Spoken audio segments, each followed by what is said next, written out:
اعوذ باللہ من الشیطان اللعین الرجیم بسم اللہ الرحمن الرحیم الحمد للہ رب العالمین الصلاۃ والسلام علی اشرف الانبیاء والمرسلین وسید العربی والعجم وجد الحسن والحسین بالقاسم محمد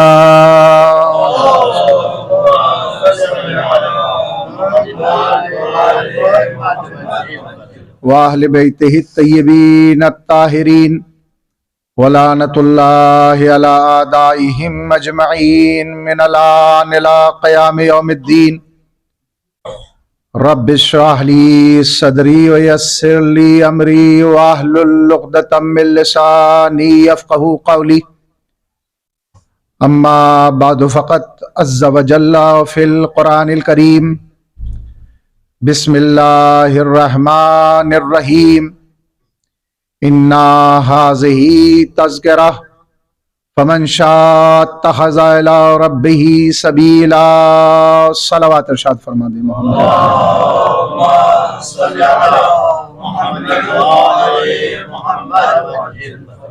اور یہ تمہارے لیے نصیحت ہے تو جو شخص چاہتا ہے وہ راہ خدا کو اختیار کر سکتا ہے۔ راہ خدا صراط مستقیم ہے اور ہر انسان اس راستے کی تلاش میں ہے۔ اگر کسی انسان کو معلوم ہو جائے کہ ایک جگہ پر خزانہ موجود ہے اور جو اس انسان کو مل جائے وہ خزانہ اس کا ہے، تو ہر انسان اس خزانے تک پہنچنے کا راستہ تلاش کرے گا کہ کسی طریقے سے ہمیں وہ راستہ مل جائے کہ جس کے ذریعے سے ہم خزانے تک پہنچ سکیں۔ بس عزیزان گرامی، ہمارے خزانے کا نام وہ ہے اور ہم سب اس عظیم خزانے تک پہنچنے کی کوشش کر رہے ہیں کہ کسی طریقے سے ہم وہاں تک پہنچ جائیں جو کہ حقیقت کا خزانہ ہے اور جو کہ توحید کا خزانہ ہے۔ اب وہاں تک پہنچنے کے لیے ہمیں راستہ تلاش کرنا ہے۔ اب پہنچے گا وہی جسے راستے کا علم ہوگا۔ اب معلوم تو سب کو ہے، اس لیے کہ خبر عام ہو گئی کہ خزانہ ہے، لیکن راستہ کسی کو نہیں پتا ہے۔ اب راستہ کون بتائے گا؟ راستہ وہ بتائے گا کہ جسے اس خزانے کا علم بھی ہو اور راستے کا بھی علم ہو۔ اگر کسی کے پاس اس خزانے کا ہی علم نہیں ہے تو وہ راستہ کیا بتائے گا؟ بس عزیزان گرامی، پروردگار عالم نے بھی قرآن کریم میں ارشاد فرمایا، قل ان کنتم تحبون اللہ، اے رسول ان سے کہہ دو کہ اگر یہ چاہتے ہیں، یہ خدا سے محبت کرتے ہیں، فاتبعونی، بس یہ میری اتباع کریں۔ اس کا مطلب یہ ہوا کہ اس خزانے تک پہنچنے کے لیے اتباع رسول کرنا پڑے گا، اور اتباع رسول کے ذریعے سے ہی ہم اس خزانے تک پہنچ سکتے ہیں۔ اس لیے کہ پروردگار عالم نے کہہ دیا، میری خوشنودی اس وقت تک حاصل نہیں ہو سکتی، میری رضا کا خزانہ اس وقت تک تمہیں نہیں مل سکتا، مجھ تک تم اس وقت تک نہیں پہنچ سکتے جب تک کہ اتباع رسول نہ کرو۔ اب معاشرے میں کچھ جھوٹے ہادی بن کے آئے، کچھ جھوٹے پیشوا بن کے آئے، کچھ جھوٹے رہنما بن کے آئے تاکہ جاہ و حشم حاصل کر سکیں، تو لہذا انہوں نے لوگوں کو اصل راستے سے بھٹکا دیا، نہ خود منزل تک پہنچے، اور جو لوگ ان کے پیچھے پیچھے ہیں تو وہ کیا پہنچیں گے جب سردار ہی منزل تک نہ پہنچ پائے۔ تو لازم و ضروری ہے، اللہ نے بالکل ایک آسان سا راستہ بتایا کہ اگر تم صراط حق چاہتے ہو، سیدھا راستہ چاہتے ہو، اس خزانے کو چاہتے ہو، مجھ تک آنا چاہتے ہو، تو پھر اتباع رسول کرنا پڑے گا۔ اتباع رسول کے بغیر یہ ممکن نہیں ہے۔ اب بعد وفات پیغمبر عزیزان گرامی دو راستے ہمیں نظر آئے، ایک سقیفہ والا راستہ، ایک غدیر والا راستہ۔ اب سقیفہ والے راستے سے رسول تک پہنچے یا غدیر والے راستے سے رسول تک پہنچے، اس لیے کہ اتباع ضروری ہے، اور اتباع رسول ہمیں دو طریقے سے مل رہی ہے، دو راستوں سے مل رہی ہے۔ ایک سقیفہ والے راستے سے ہمیں اتباع مل رہی ہے کہ کیسے اتباع رسول کرنی ہے، اور ایک ہمیں غدیر والے راستے سے مل رہی ہے کیسے ہمیں اتباع رسول کرنی ہے۔ تو اب یہاں پہ سب سے بڑا مسئلہ پیدا ہوتا ہے یہیں پہ کہ اگر راستہ ہی صحیح نہیں ہوگا تو انسان منزل تک کیسے پہنچے گا؟ اور ہر ایک کا دعویٰ یہ ہے کہ صراط مستقیم ہمارے پاس ہے اور سیدھا راستہ ہمارے پاس ہے۔ بھئی یہی تو معرفت کے موتی ہیں عزیزان گرامی جو آپ کی خدمت میں مجھے پیش کرنے۔ تو اگر ہادی و امام اور رہبر اور حجت خدا صحیح ہے تو پھر راستہ بھی سیدھا دکھائے گا اور منزل تک پہنچائے گا بھی۔ توجہ رکھیے گا عزیزان گرامی۔ اور اگر راستے میں ہی کجی ہے، راستہ ہی سیدھا نہیں ہے اور رہنما بھی سیدھے نہیں ہے، اس لیے کہ جب رہنما سیدھے نہیں ہوں گے تو راستہ بھی سیدھا نہیں ہوگا، اور جب رہنما بالکل معصوم ہوں گے تو پھر راستہ بھی ایسا ہی ہوگا جیسے معصوم کا راستہ ہوتا، بالکل سیدھا راستہ آپ کو مل جائے گا۔ دیکھیے میں نے 2 دن بڑی محنت کی ہے آپ پر اس منزل تک لانے کے لیے جس منزل پہ آپ کو آج میں لے جا کے انشاءاللہ معراج کراؤں گا۔ اس لیے میرا اپنا ماننا یہ ہے کہ اگر میں اتنی مجالس پڑھنے کے باوجود بھی آپ کے ذہنوں کے اندر ایک خاص کیفیت پیدا نہ کر پایا تو پھر ان تقریر کا کوئی فائدہ نہیں ہے۔ بھئی اگر اتنی تقریر کے بعد بھی آپ اپنی عبادت میں لذت محسوس نہ کریں تو پھر اس بیان کا کوئی فائدہ نہیں ہے۔ اس لیے کہ محرم سے پہلے جو آپ کی زندگی تھی وہ اور ہونی چاہیے تھی، اور اتنی تقریر کے بعد ہمارے اندر بھلے ہی بال کے برابر تبدیلی آئے تو الحمدللہ پھر ان مجلسوں کا فائدہ بالکل بھرپور آپ کو ہو رہا ہے۔ اور مجھے امید ہے کہ اس لیے کہ میرے پاس ایسے کمنٹ آئے ہیں، فون آئے ہیں الحمدللہ کہ جو مجھے لائیو سننا ہے، اور انہوں نے کہا کہ مولانا ہم نے اپنے اندر بڑی تبدیلیاں محسوس کی ہیں آپ کی تقریریں سننے کے بعد، تو الحمدللہ اللہ کا لاکھ لاکھ شکر ہے کہ ہمارا یہ بیان اور ہماری یہ خدمت اہل بیت کی بارگاہ میں بھی قبول ہو رہی ہے اور اس کی بھی بارگاہ میں قبول ہو رہی ہے۔ صلوات پڑھ دیں محمد و آل محمد پر۔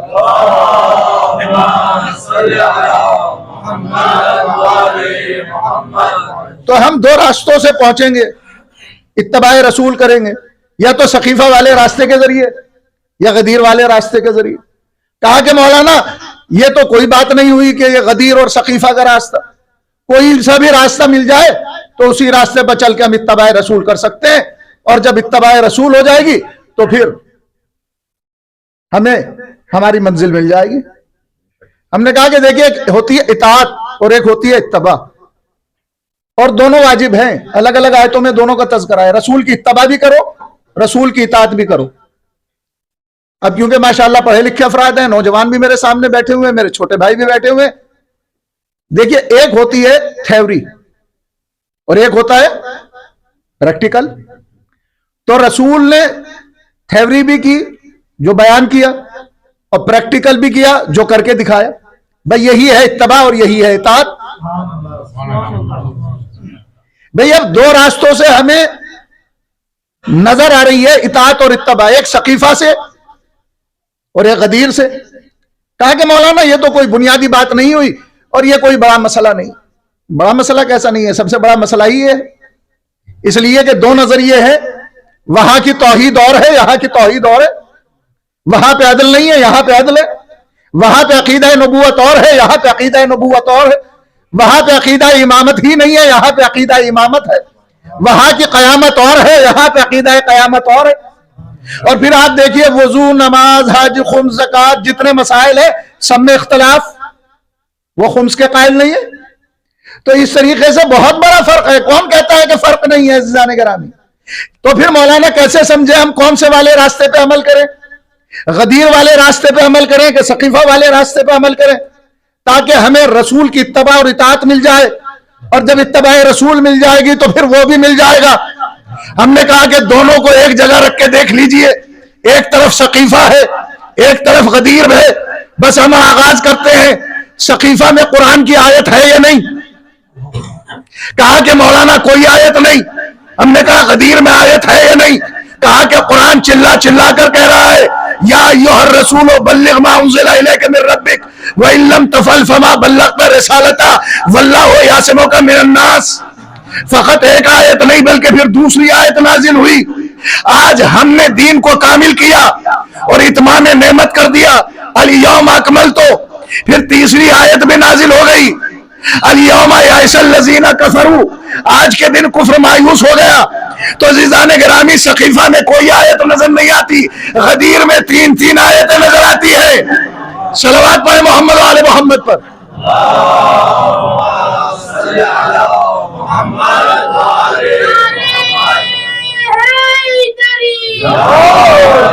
ایک قدم آگے بڑھیے بھئی. قرآن کے بعد مسئلہ ہوتا ہے حدیث کا. حدیث کا بھئی حدیث بھی ثقیفہ کو ثابت کرتی ہے نہیں؟ کوئی حدیث ثقیفہ سے متعلق کسی کے پاس ہو تو لا کے دکھائے. کہا کہ مولانا کوئی حدیث بھی نظر نہیں آتی. تو ثقیفہ کے لیے نہ قرآن کی کوئی آیت نہ کوئی حدیث. توجہ رکھیے گا.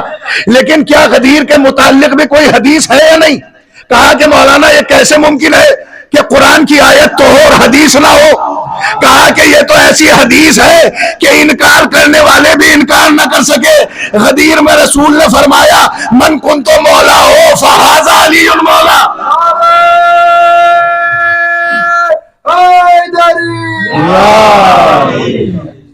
تو ثقیفہ میں نہ آیت، ثقیفہ میں نہ حدیث، غدیر میں آیت بھی، غدیر میں حدیث بھی. اچھا اب انہیں بڑا وہ شوق ہے نا ایک چیز کا، وہ اصحاب کے اجماع کا. توجہ ہے نا عزیزان گرامی؟ چلیے قرآن ثقیفہ میں نہیں غدیر میں، حدیث ثقیفہ میں نہیں غدیر میں، تو اصحاب کا اجماع بھی دیکھ لیتے ہیں، آپ کی بات کو بھی مان لیتے ہیں. تو آپ ہمیں ثقیفہ میں اصحاب کا اجماع ہی دکھا دیجئے. اصحاب کا اجماع ثقیفہ میں نظر نہیں آتا، اس لیے کہ نہ علی ہے، نہ سلمان ہے، نہ بوذر ہے، نہ حذیفہ یمانی ہے. تو جتنے مین اصحاب ہیں وہ تو جنازہ رسول میں ہے. اس لیے کہ عزیزان گرامی پردہ پڑا ہوا ہے. توجہ رکھیے گا، معرفت کسے کہتے ہیں؟ پردہ پڑا ہوا ہے. پردے کے اس پار اصحاب ہیں اور پردے کے اس پار دو نور ہیں. ایک وہ جو نبی، ایک وہ جو علی. علی نبی کو غسل دے رہے ہیں، دینا چاہتے ہیں. ابن عباس ایک مرتبہ آئے اور آنے کے بعد کہتے ہیں یا علی، عباس آئے ہیں خود حضرت علی علیہ السلام کے پاس، یا علی آپ یہاں پہ موجود ہیں؟ اللہ اکبر اللہ اکبر، آپ یہاں پہ موجود ہیں؟ تو میرے مولا نے فرمایا کہ مجھے کہاں ہونا چاہیے تھا. کہا کہ وہاں پہ وہ سارے کے سارے جمع ہو رہے ہیں اور بادشاہ بنا رہے ہیں. کہا کہ کہاں پہ؟ کہا کہ ثقیفہ پہ. توجہ رکھیے گا، پردے کے اس پار ہیں چچا بھی، اصحاب بھی. پردے کے اس پار صرف محمد ہے اور علی ہے. یعنی مولا علی بتا رہے ہیں تمہاری حد اس پردے کے ادھر ادھر ہے، پردے کے اس پار کیا ہے تم نہیں جانتے. معراج میں بھی ایک پردہ تھا، جنازہ رسول کے وقت بھی ایک پردہ ہے. اس لیے کہ معصوم کو غسل معصوم دے سکتا ہے، معصوم کی نماز معصوم پڑھا سکتا ہے. عزیزان گرامی ایک مرتبہ مولا کہتے ہیں کہ مجھے اس وقت ہونا کہاں چاہیے تھا. کہا کہ وہاں ثقیفہ میں اس لیے کہ بادشاہ بنایا جا رہا ہے. تو ایک مرتبہ میرے مولا فرماتے ہیں یہ کیسے ممکن ہے کہ علی محمد کا جنازہ چھوڑ کر وہاں پہ چلا جائے. بھائی علی نے غسل دے کر بتا دیا کہ دیکھو جانشین وہ نہیں ہوتا جو جنازہ چھوڑ کے چلا جائے، جانشین وہ ہوتا ہے جو نبی کو غسل بھی دے، نبی کو کفن بھی پہنائے، نبی کی نماز بھی پڑھائے، نبی کی تدفین بھی کرے۔ صلوات پڑھ دیں محمد و آل محمد پر۔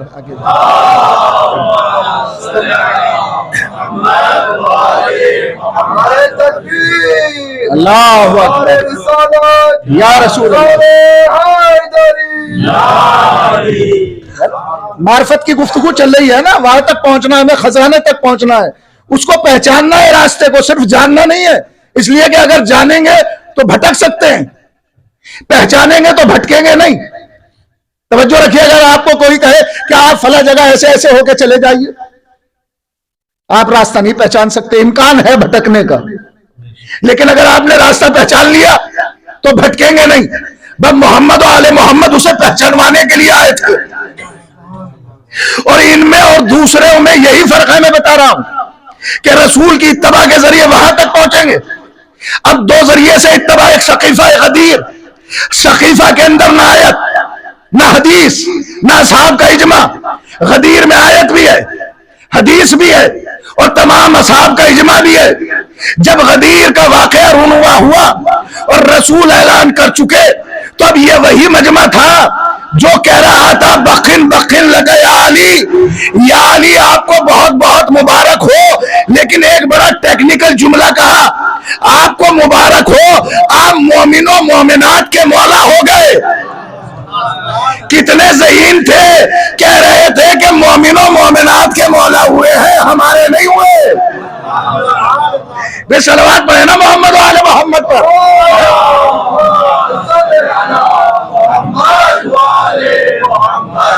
مولا مومن و مومنات کے مولا ہو گئے، بڑے بہت بہت مبارک ہو۔ تو عزیزان گرامی، غدیر میں آیت بھی، غدیر میں حدیث بھی، غدیر میں اصحاب کا اجماع بھی۔ تو آپ مجھے بتائیے کہ ہمیں غدیر کو ماننا چاہیے یا سقیفہ کو ماننا چاہیے؟ کہا کہ ہم تو قرآن کو مانیں گے، حدیث کو مانیں گے، اصحاب کے اجماع کو مانیں گے۔ تو اصحاب کا اجماع بھی غدیر کی طرف، حدیث بھی غدیر میں موجود، اور اس کے ساتھ ساتھ قرآن بھی غدیر میں موجود۔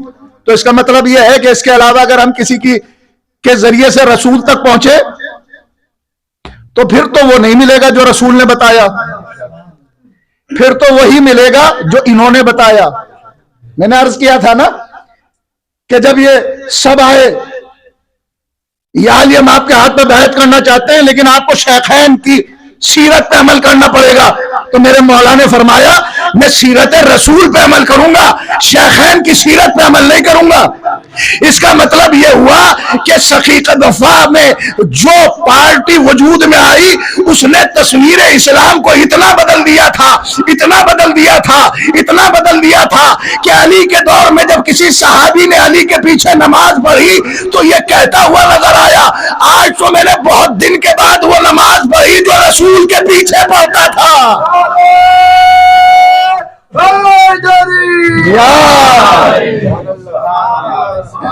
آج تو میں نے وہ نماز پڑھی جو رسول کے پیچھے پڑھتا تھا۔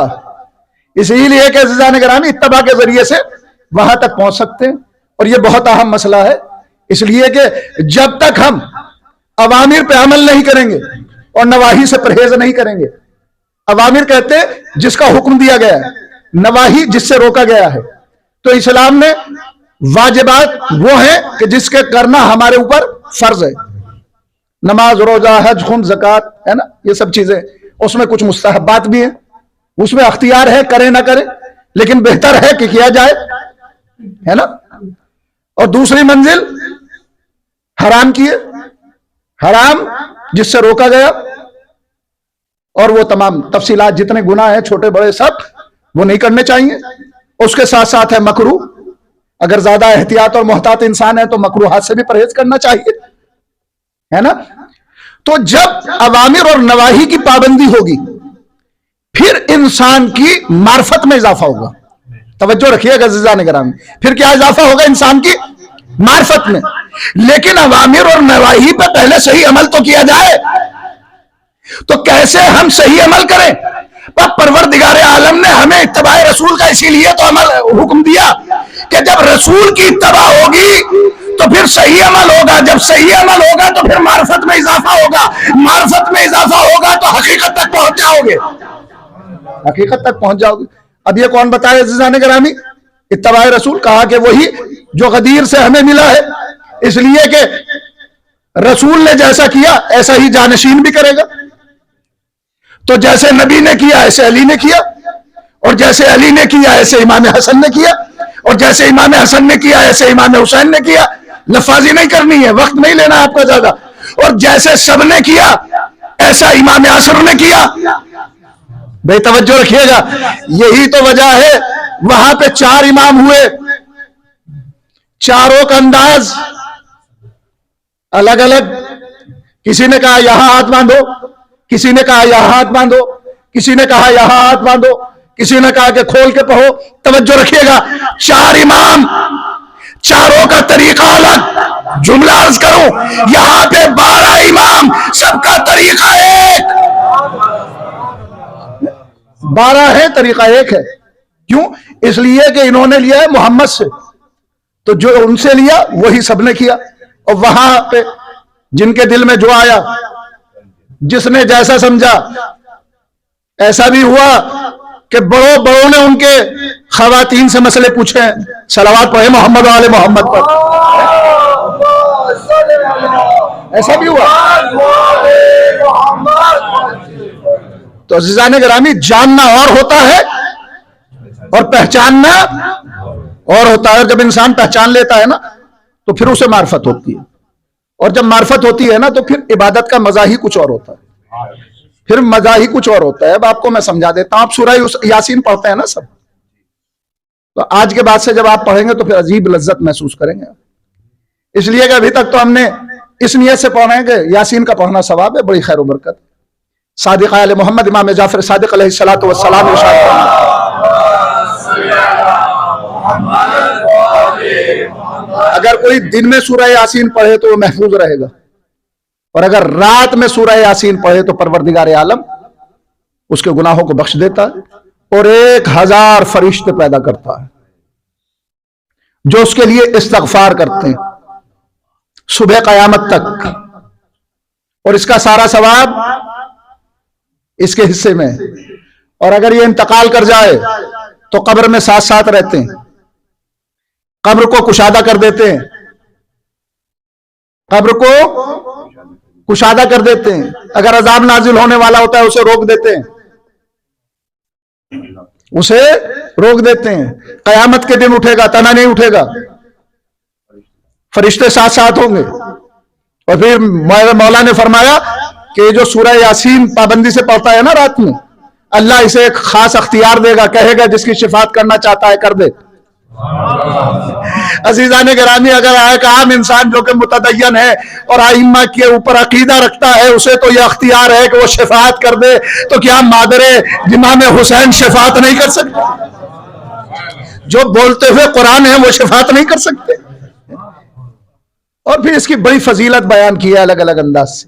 دوسری حدیث پھر رسول خدا سے اسی حوالے سے کہ اگر کوئی انسان قربتاً اللہ اس کی تلاوت کرے تو اللہ اس کے گناہوں کو بخش دیتا ہے. اور اگر کوئی بیمار اس کی تلاوت کرے اور اس کے سرہانے بھی تلاوت کر دی جائے تو پروردگار عالم سورہ یاسین کے ہر حرف کے بدلے 10 ملائکہ کو معین کرے گا جو اس کے لیے نیکیاں کرے گا اور درود بھیجے گا اور استغفار کرے گا، ہے نا. اور میرے مولا نے فرمایا، رسول خدا نے، کہ اگر کوئی خلوص نیت کے ساتھ 1 مرتبہ تلاوت کرے یاسین کی تو اسے 12 ختم قرآن کا ثواب، اور بعض روایتوں میں ہے کہ 22 مکمل قرآن پڑھنے کا ثواب. اور بہت طولانی حدیث ہے، اس کے بڑے فائدے ہیں. اور اس سورہ یاسین کو دافع بھی کہا جاتا ہے. اگر کوئی انسان اس کی تلاوت کرے تو یہ زمینی اور آسمانی بلاؤں، دنیا اور آخرت کی بلاؤں سے محفوظ رکھتا ہے. اسے قاضیہ بھی کہا جاتا ہے. اگر قربتاً اللہ اسے پڑھا جائے تو حاجتیں پوری ہو جاتی ہیں. اور پھر فرمایا کہ اگر کوئی انسان قبرستان میں جا کے سورہ یاسین کی تلاوت کر دے تو پروردگار مردوں سے عذاب کو ہٹا لیتا ہے. اور جتنے بھی مردے قبرستان میں ہیں، ہر مردے کے عوض اسے حسنہ عطا کرتا ہے. تو عزیزان گرامی ابھی تک ہم پڑھ رہے تھے، لیکن اب جب معلوم ہو گیا نا تو کتنی لذت کے ساتھ پڑھیں گے۔ عزیزان گرامی اسی طریقے سے نماز بھی ہے، اسی طریقے سے روزہ بھی ہے، اسی طریقے سے قیام بھی ہے، اسی طریقے سے رکوع بھی ہے، اسی طریقے سے سجدہ بھی ہے۔ جب ہم پڑھتے ہیں بغیر معرفت کے تو ہماری کیفیت اور ہوتی ہے، اور جب معرفت کے ساتھ سجدہ کرتے ہیں تو کیفیت اور ہوتی ہے۔ تو پھر ہماری کیفیت کچھ اور ہوا کرتی ہے۔ وہ کیفیت کیا ہے؟ وہ کیفیت یہ ہے کہ جب ہم نماز پڑھتے ہیں مصلی پہ کھڑے ہوئے اللہ اکبر کہہ دیا ہم نے، لیکن میرا معصوم جب اللہ اکبر مصلی پہ آ کے کہتا ہے تو اس کا چہرہ ضبط ہو جاتا۔ کیوں؟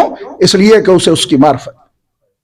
توجہ عزیزان گرامی، اسی لیے میرے مولا نے حقوق بھی بتائے ہیں نماز کے۔ جب آپ مصلی پہ جا کے کھڑے ہوں تو ایسا نہیں ہم گئے اور اللہ اکبر کہہ دیا۔ آپ تصور کریں کبھی اگر آپ کسی پی ایم کے سامنے چلے جائیں، بڑے آفیسر کے سامنے چلے جائیں اور آپ مجرم نہیں بھی ہیں، تب بھی آپ بہت تعظیماً اس کے سامنے رہیں گے۔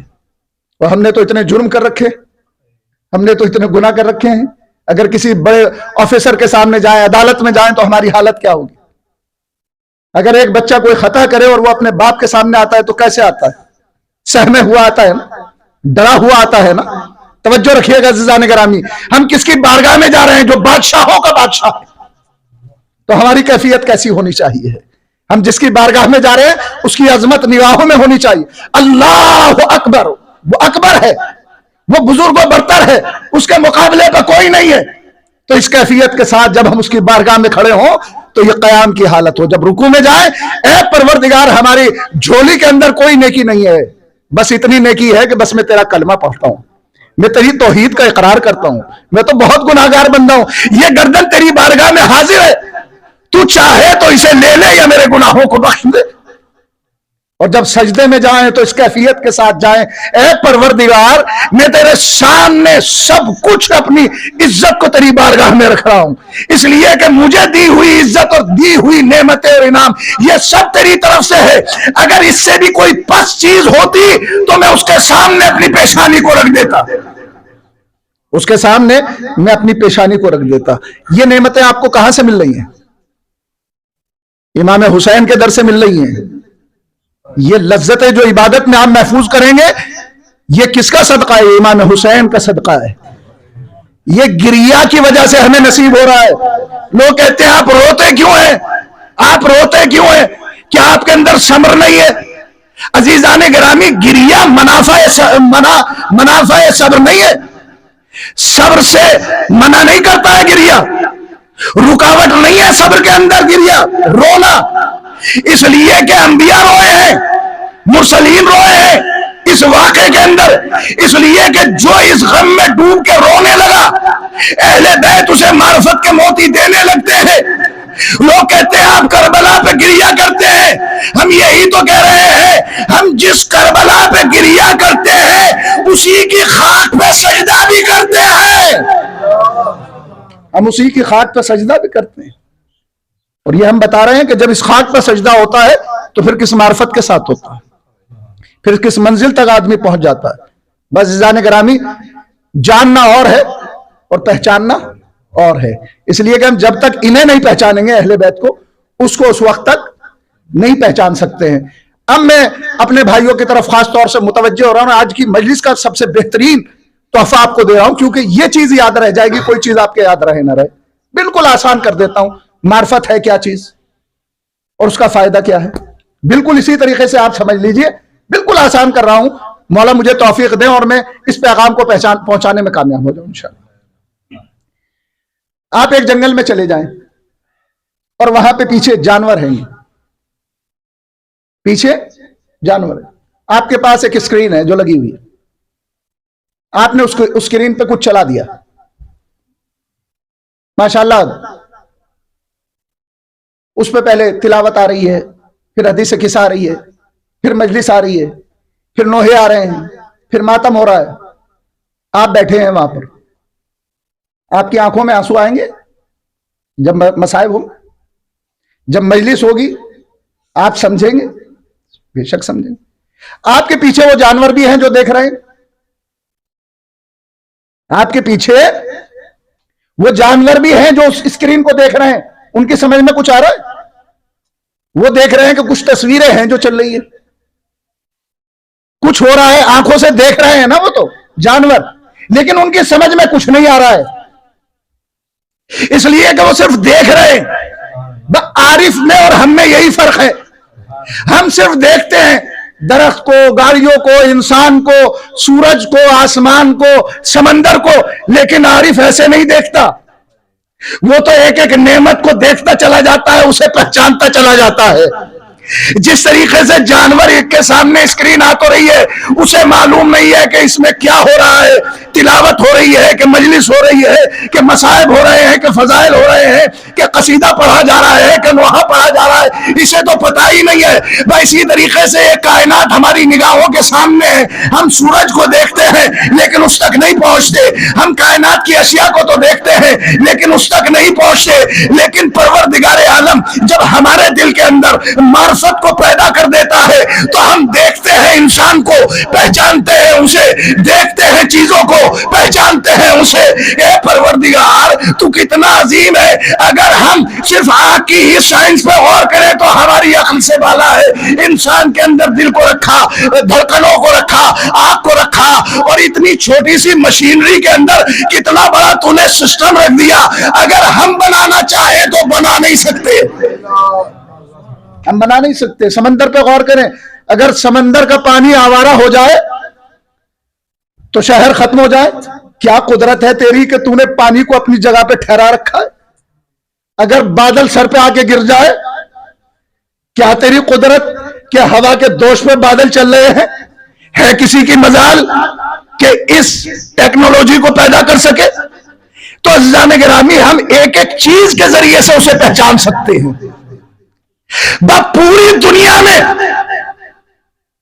اور در حسین آنے پہ آنے والوں میں یہی فرق ہے، یہ جتنی بھی آیتیں ہیں یہ نشانیاں ہیں، یہ چھوٹی نشانیاں، اور کل میں نے کہا محمد و آل محمد ہے آیت کبریٰ، اللہ کی بڑی نشانیاں، تو ساری دنیا چھوٹی نشانیوں کے ذریعے اس تک پہنچنے کی کوشش کرتی ہے، عزادار حسین بڑی نشانیوں کے ذریعے اس تک پہنچنے کی کوشش کرتے ہیں۔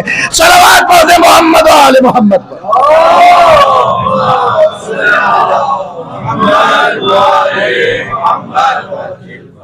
اس لیے کہ عزیزان گرامی، ہم نے تو ان کو پہچاننا ہے نا کہ جو شریعت لے کر آئے وہی تو ہمیں بتائیں گے نا کہ وہ کیا ہے۔ اس لیے کہ یہ امتیاز ہے صرف اور صرف اس قوم کو۔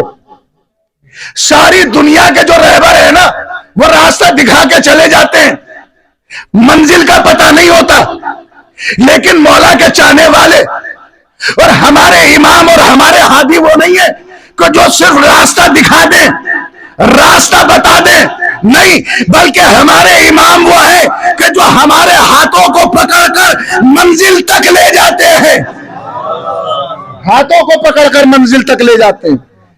دست ماں در دست میرے کاروانست، میرا ہاتھ میرے کاروان کے ہاتھ میں ہے، تو جب میرے کاروان کے ہاتھ میں ہمارا ہاتھ ہے تو راستہ کیسے بھٹک سکتے ہیں؟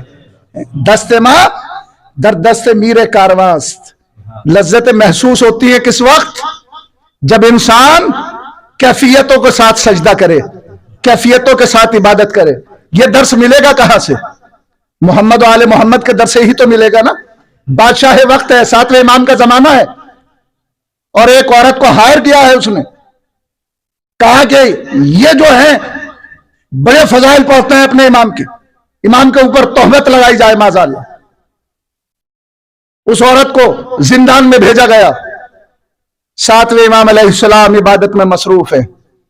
میرے مولا کے سجدے کا عالم یہ ہوتا تھا کہ آپ کا سجدہ بڑا طولانی ہوتا تھا، اور جب آپ سجدے میں جاتے تھے تو بالکل ایسا محسوس ہوتا تھا کہ جیسے صرف ریدا رکھی ہوئی ہے۔ اللہ اکبر، اتنے محو ہوتے تھے اور اتنی طولانی آپ سجدے کیا کرتے تھے۔ رات گزری، صبح نمودار ہوئی، دربار سجایا گیا، اس خاتون کو بلایا گیا، کہا کہ بتا کہ رات تو نے کیا دیکھا؟ آنے کے بعد کہتی ہے کہ وہ بتاؤں جو تو نے مجھے سکھایا ہے یا وہ بتاؤں جو خود دیکھ کے آ رہی ہوں؟ اللہ اکبر۔ بادشاہ مجبور ہوا، کہنے لگا کہ وہ بتا جو خود دیکھ کے آ رہی ہے۔ کہا کہ پھر سن،